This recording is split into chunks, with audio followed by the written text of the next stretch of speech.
अस्सलाम वालेकुम नाज़रीन, प्रोग्राम असांजो मुस्तक़बिल सां गॾु आऊं आहियां इम्तियाज़ लगारी।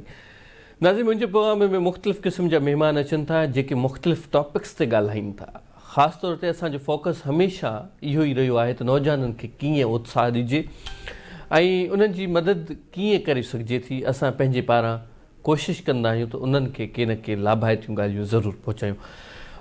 मुंहिंजे प्रोग्राम में इलाही सारा ट्रेनर अची तो चुका आहिनि, पर उन्हनि सां डिफरेंट क़िस्म जे टॉपिक्स ते ॻाल्हि ॿोल थी आहे। अॼु आउं उन्हनि टॉपिक्स ते क्लियर करणु चाहींदुसि ऐं उन्हनि ते डिस्कशन करणु चाहींदुसि जेके उन्हनि जा डायरेक्टली उन्हनि सां हिट कनि था या उन्हनि जो हिकिड़ो मसइलो आहे। आउं कोशिशि कंदुसि त नौजवाननि जे इन्हनि मसइलनि ते ज़रूरु ॻाल्हाइजे।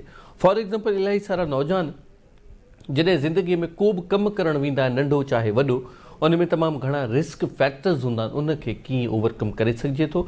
असांजे नौजवाननि जो माइंड सेट कहिड़ो हुजणु घुरिजे त हू ज़िंदगीअ में कामयाबु थी सघनि। उनखां पोइ कॾहिं न कॾहिं कंहिं नौजवान जे ज़हन में, दिलि में, दिमाग़ में, उन्हनि जी तबियत में, उन्हनि जी शख़्सियत में ईगो फैक्टर मौजूदु हूंदो आहे। ईगो फैक्टर असांखे ज़िंदगीअ में किथे नुक़सानु ॾेई सघे थो, केतिरो नुक़सानु ॾेई सघे थो, असीं उन ते बि ॻाल्हाईंदा। उनखां पोइ पंहिंजी ज़िंदगीअ में कामयाबु थियण जे लाइ छा असांजी शख़्सियत में मुतासिर ऐं असांजी शख़्सियत में संजीदगी हुजणु केतिरो लाज़िम मलज़ूम आहे, इन्हनि सभिनी टॉपिक्स ॻाल्हाईंदासीं। अॼु मुंहिंजे पैनल में जेको दोस्त मौजूदु आहे, माशाल्लाह 12 ईयर ऐं 12 सालनि खां वधीक तमामु घणो एक्सपीरियंस जेको लीडरशिप डेवलपमेंट ते आहे। पाण हिकिड़ी कंपनीअ जा CEO आहिनि। 12 सालनि खां वधीक डाइवर्सिफाइड एक्सपीरियंस, डाइवर्सिफाइड कंपनीज़ में कमु करे चुका आहिनि, जंहिंमें पाण FMCG बि चई सघूं था, टेक्सटाइल बि चई सघूं था, उनखां पोइ ऑयल एंड गैस बि चई सघूं था, सर्विस इंडस्ट्री बि चई सघूं था। आऊं अॼु जंहिं महिमान शख़्सियत खे पंहिंजे प्रोग्राम में भलीकार कंदुसि उहो आहे फरहान अली जमाली साहब। सर, अव्हां जी महिरबानी अव्हां प्रोग्राम में कई आया। सर, सभ खां पहिरियां त माशाल्लाह अव्हांजो ॾाढो सुठो ऐं ज़बरदस्त एक्सपीरियंस आहे। मां सम्झां थो अव्हांजी इंगेजमेंट घणो करे नौजवाननि सां रही आहे ऐं मां पुर उमेद आहियां त अव्हांखे नौजवाननि जे मसइलनि बाबति ख़ासी नॉलेज हूंदी ऐं उन्हनि खे अव्हीं सम्झी बि सघंदा हूंदव त अॼु जे दौर में नौजवान किथे बीठल आहे ऐं उनखे इन दौर में कहिड़े क़िस्म जूं प्लैनिंग्स करणु घुरिजनि त हू ज़िंदगी में कामयाबु थी सघे। प्लीज़। अदा इम्तियाज़, सभ खां पहिरीं वॾी महिरबानी। तव्हांजो प्रोग्राम जेको आहे सो मां ॾिसंदो रहंदो आहियां। नौजवाननि जे मसइलनि ते तव्हांजूं जेके कोशिशूं आहिनि उहे साराह जोॻियूं आहिनि। सो दिलि जी गहराइयुनि सां तव्हांखे मुबारकबाद आहे त तव्हां नौजवाननि जे मसइलनि ते प्रोग्राम था कयो। ऐं स्पेशली वॾी महिरबानी जो तव्हां मूंखे इनवाइट कयो, इहे जेके कुझु पहलू तव्हां डिस्कस कया उन ते ॻाल्हाइण जे लाइ। Welcome sir. सो पाण जेकॾहिं शुरूआति कजे नौजवाननि जे लाड़े ॾांहुं, नौजवाननि जे उन्हनि जेको आहे सो मिज़ाजनि ॾांहुं जिन जी तरफ़ तव्हां इशारो कयो, त उन में मुख़्तलिफ़ शयूं आहिनि जिन ते पाण ॻाल्हाए सघूं था। कुझु असांजे ज़हन जूं अंदरूनी जेको आहे सो शयूं आहिनि जिन ते पाण ॻाल्हाए सघिजे थो। असांजी शख़्सियत जा, असांजी जेको आहे सो ईअं सम्झो त पर्सनालिटी जा जेका अंदरूनी पहलू आहिनि उहे पाण असांखे मजबूर कनि था काफ़ी रिएक्शन ॾियण ते। वरी ॿियो जेको असांजो एक्सटर्नल एनवायरमेंट आहे, जेका असांजी सोसाइटी आहे, जेके उन सोसाइटी जा प्रेशर्स आहिनि उहे असांखे मजबूर कनि था काफ़ी शयूं करण ते।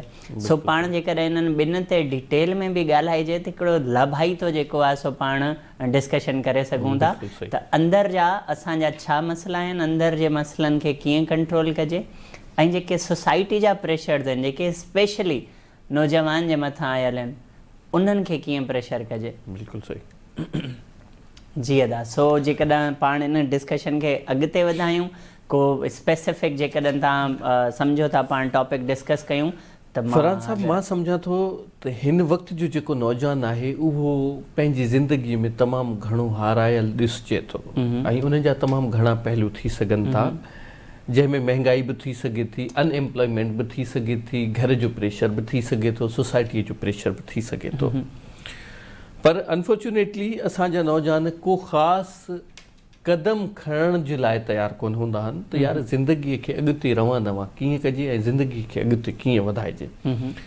अवी छाकाणि त ट्रेनिंग सां वाॻियल आहियो, सलाड़ियल आहियो, अवी सुहिणे तरीक़े सां डिफाइन करे सघो था, गाइड करे सघो था त कंहिं बि नौजवान खे ज़िंदगीअ में बीठल रस्ते खे कीअं अॻिते रवां दवां कजे, पंहिंजी ज़िंदगीअ खे वरी ॿीहर बहाल कीअं कजे ऐं कहिड़नि पॉइंट्स खे मद्देनज़र रखंदे असांखे विख वधाइणु घुरिजे ताकी असीं कामयाबु थी सघूं प्लीज़।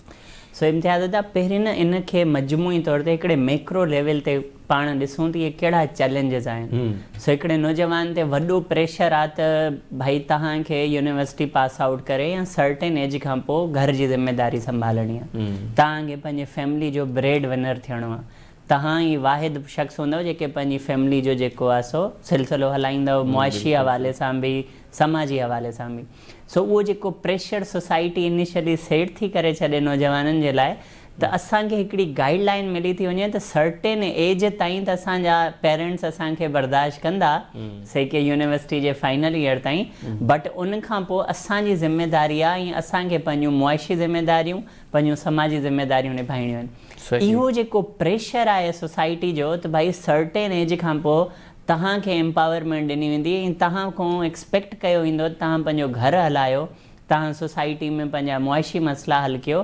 त इहो जेको प्रेशर आहे असां ते, इनखे तव्हां प्रेशर चओ, इनखे तव्हां ज़िम्मेदारी चओ, इहो प्रेशर असांखे मजबूर कंदो आहे त असां यूनिवर्सिटी जे फाइनल ईयर खां पोइ या त असां मोटिवेट थी करे या त असां जेको आहे सो अॻिते वधूं, या त उन प्रेशर में अची करे उन ख़ौफ़ में अची करे असां वधीक कमज़ोर थी वञूं।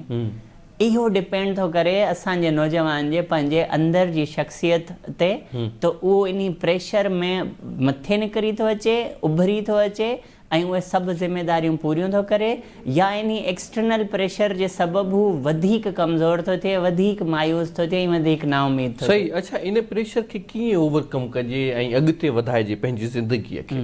इहो तमामु बहितरीनु सुवालु आहे। इन जो जवाबु आहे त असांजी सोच छा आहे, असांजो माइंड सेट छा आहे। जेको असांजो माइंड सेट हूंदो उहो डिफाइन कंदो त इन प्रेशर खे असां कीअं था हैंडल कयूं। सही। जेकॾहिं असांजो माइंड सेट इहो आहे त भाई ठीकु आहे, मुंहिंजे लाइ ॿिया माण्हू आहिनि जेके मुंहिंजी ज़िंदगी जी ज़िम्मेदारी संभालींदा, पोइ तर जो बोहतार हुजे, चाचो साईं हुजे, पेरेंट्स हुजनि, ऐं समवेयर असांखे ख़बर आहे त कुझु माण्हू अहिड़ा आहिनि जेके मुंहिंजी ज़िम्मेदारी खणंदा, त शायदि मां उहो प्रेशर उन हवाले सां बर्दाश्त जेको आहे सो करे वेंदुमि, ऐं मूंखे ख़बर हूंदी त भाई ठीकु आहे, मुंहिंजे पोयां का सपोर्ट आहे, सो मां उन हवाले सां उहो जेको एक्सटर्नल प्रेशर आहे उनखे मैनेज बि कंदुमि।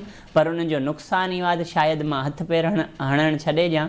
ऐं समवेयर जेकॾहिं सोच इहा आहे, माइंड सेट इहो आहे त भाई मुंहिंजो केर बि कोन्हे ऐं मूंखे ई करिणो आहे, त वरी अगेन उन जा ॿ पहलू आहिनि, त या त मां अॻिते निकिरी अचां, या त मां कुझु कयां, या त पोइ उन सपोर्ट सिस्टम न हुजण जो बहानो ठाहे वधीक मां जेको आहे सो नाउमीद थी वञा। सो इन्हनि ॿिन्ही शयुनि जा इहे ॿ पहलू आहिनि जेके नौजवान ज़ाहिर आहे त उन्हनि ॿिन्ही मां गुज़रे। अमी छा था सम्झो त नौजवान अॼुकल्ह हिकिड़ी हंधि बीठल छो आहे, स्टक छो थी वियो आहे, कहिड़ा पहलू आहिनि अव्हांजी नज़र में, उहे कहिड़ियूं मजबूरियूं आहिनि, उहे कहिड़ियूं ॻाल्हियूं आहिनि, उहे कहिड़ा असरात ऐं फैक्टर्स आहिनि जंहिंजे करे ही हिकिड़ो नौजवान स्टक थी बीह रहे थो ऐं अॻिते वधण जे क़ाबिल बि कोन थो थिए? इम्तियाज़ भाउ, जो वॾे में वॾियूं जेके कुझु वजूहात तव्हां तलाश कयो, सभ खां पहिरीं असांजी इकॉनमी आहे।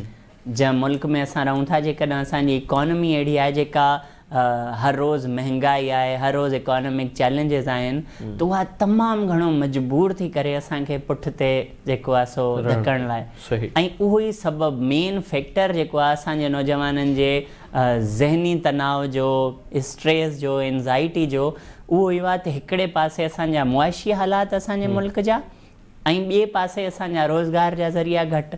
सो हाणे सोचो जेकॾहिं अख़राजात वधंदा वञनि, इनकम जो को ज़रियो न हुजे, त ज़ाहिर सी ॻाल्हि आहे, ऐं जॉब जो बि को असरु न हुजे, त ज़ाहिर सी ॻाल्हि आहे इंसान परेशान। बिल्कुलु सही। नाज़रीन, वञो त केॾा रहिजो, असांखे मिले थो हिकिड़े शॉर्ट कमर्शियल ब्रेक खां पोइ।